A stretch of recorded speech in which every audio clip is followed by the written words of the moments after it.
deck of hull number 92. Right. Hull Which- number 92, and we're getting ready to watch number 93 come out of the molds, which is absolutely a fascinating process. So they've been banging it using wedges and banging it loose from the mold for about 30 minutes now. They also put chain hoists on strategic points all over the inside of the boat. So I think there's like 6 or 8 different chain hoists on there, all of which are manual, by the way. And you can see it's starting to break loose from the mold now. They're pulling it up. Worth noting, by the way, that this entire process took a little over 3 hours from the point where they broke it loose from the mold until they actually got it back down into the saddles. We used a little time lapse and some speed ups. Right. So that you could see it in 4 minutes and 14 seconds as opposed to 3 hours. 3 hours. So now they're moving it forward, and they're just to see how much further they have to lift it to get it clear of the mold here. And what's not clear at this point is the keels. Now it's interesting, these are fixed keels actually attached as a part of the mold, as opposed to the sacrificial keels that are on the 550. Right. Okay, so the keels are clear. And again, it's all manual. They're doing the chain hoist manually. They're rolling the dolly manually. And now it's time to move the mold out of the way. I guess if you were a giant yard that was making hundreds of boats per year, Right. There you would have a lot right of in the big automated yards. stuff. They're all.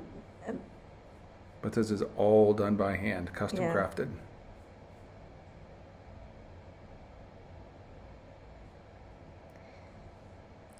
There you go. And now it's time to move it back into its resting place for the next couple of months at least, right? Several, yeah.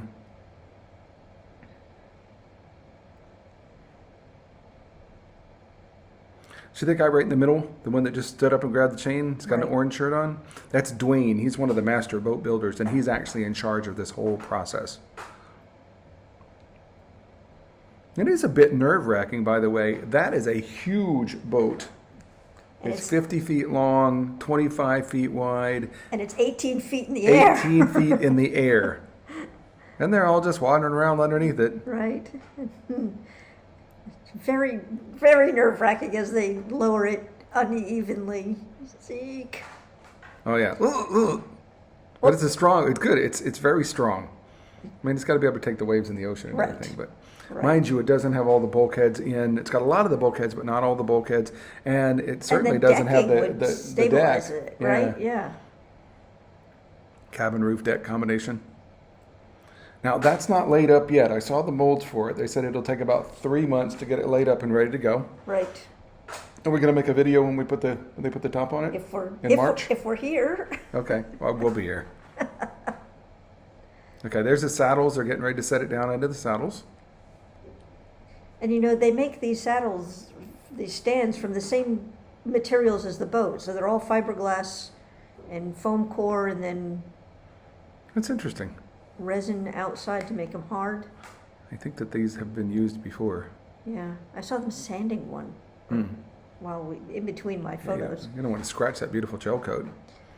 Well, they're going to sand it again anyway. Well, they are going to sand it, and I think this probably will get a paint job. Meridian got a paint Definitely job. You will know, get a it's paint a job. deep blue. So, Right. all very interesting. So, from 18 feet in the air all the way down, there it is, in the cradles. Congratulations to Stephen McNult and his family and friends on their brand new baby boat. It's absolutely beautiful. Yes, it is. And we'll touch base every once in a while as it progresses just to see how it's doing.